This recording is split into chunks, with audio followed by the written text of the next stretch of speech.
Well, good day. Today we have a 2006 Volkswagen Jetta 1.9 TDI, and it's here for a power steering leak. Let's have a look. You see there's oil on this lower control arm, and it's coming out of the right tie rod boot. So that'll be an inner seal leaking in the steering gear. Now, I changed the steering gear back in July of 2019.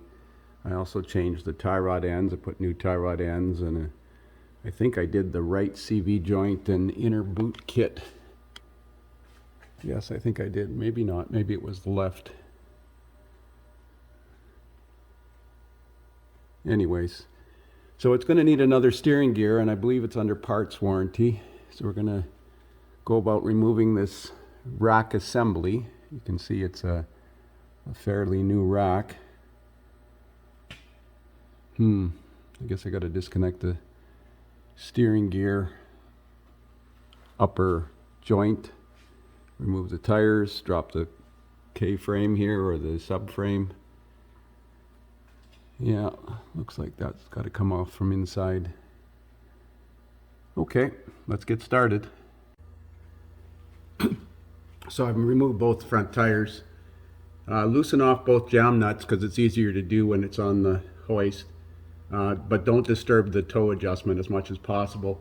Remove the cotter pins from the tie rod ends and use a sharp blow from a hammer.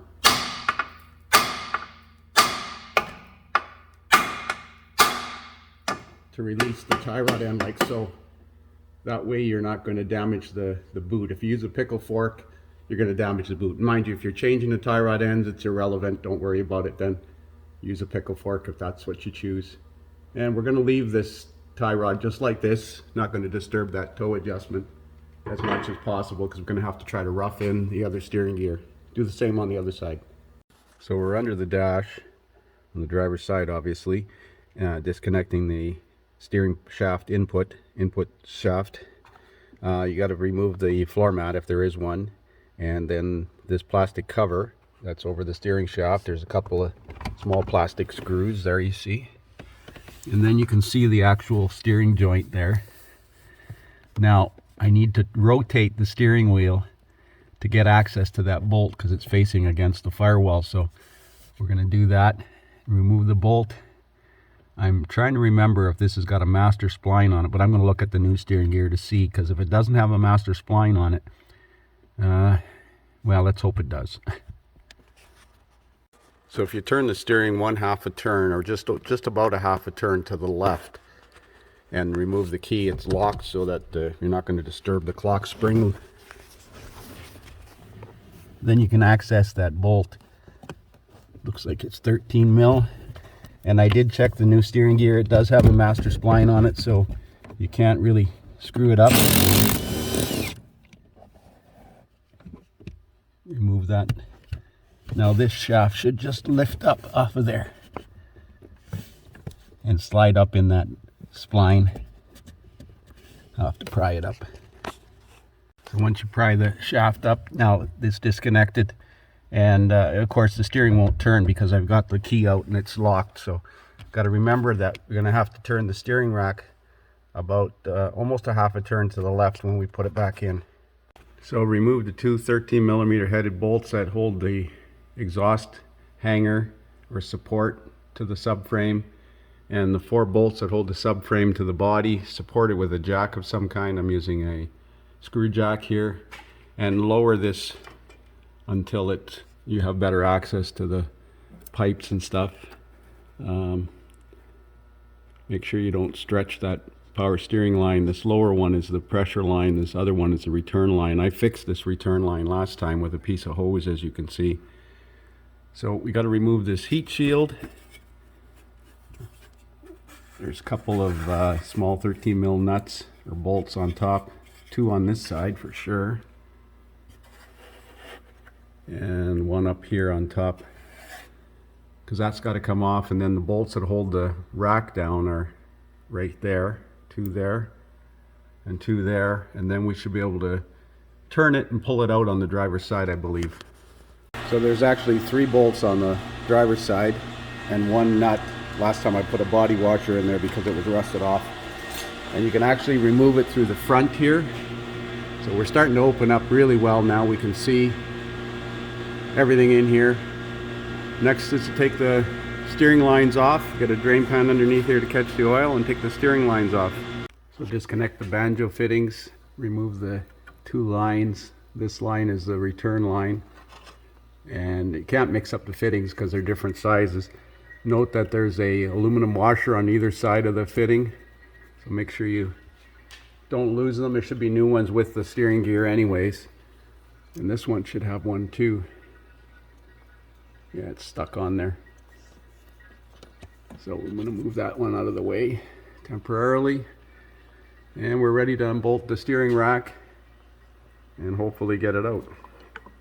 Get this underneath here so we're catching the oil. So the power steering return line has a metal clamp that's attached to the one U-strap on the right hand side, so you have to remove that nut and take the 4 bolts out that hold the steering gear U-strap down. Actually there's one strap on the right side, the other one's actually into the aluminum housing. So we'll take that nut off and hopefully we can fish this gear out. So there's the original gear out next to the new one, a replacement one. You can see it's leaking out of this boot here on this side, on the right side. Anyways, once you lower the subframe you can get that out. Now we got to take this rubber seal off of here and put it onto the new gear.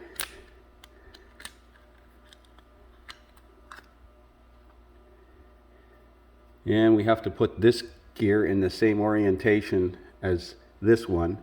I'll put a wrench on here and see what angle it's pointing at. I would imagine I need to turn it left to the left.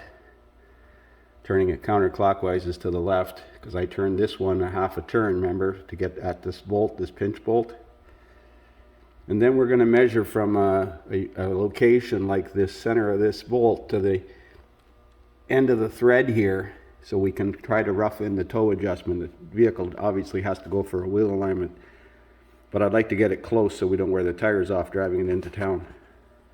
So again, I'm just trying to rough in the toe because it's got to drive 35 kilometers for a toe adjustment. I don't have an alignment machine. So what I did was I positioned both input shafts in the same spot with a wrench, and I measured from the back side of this nut to the center of this bolt here. On the left side it's 15 and an eighth, and on the right side from the nut to the upper bolt here it's 32 and 5/16. So I'm going to remove these nuts now and put them on the new shaft and put the tie rod ends in those positions, and it should be close enough to send it for a wheel alignment. So there's the replacement gear prepped, ready to go in. We're just going to check those fittings. There are new banjo washers on the caps here. I'm going to pull those caps out because they're easier to get out here, and just push them in gently. And tie rod ends are roughed in, and the steering gear is in the same orientation as the original one, so when I put it in, and should be able to just bolt up that steering shaft. So there's the steering gear back into the subframe. Now the bolts that hold it up are 50 Newton meters and 90 degrees, or 36 foot-pounds and quarter turn. Technically you're supposed to use new bolts, but I don't have them.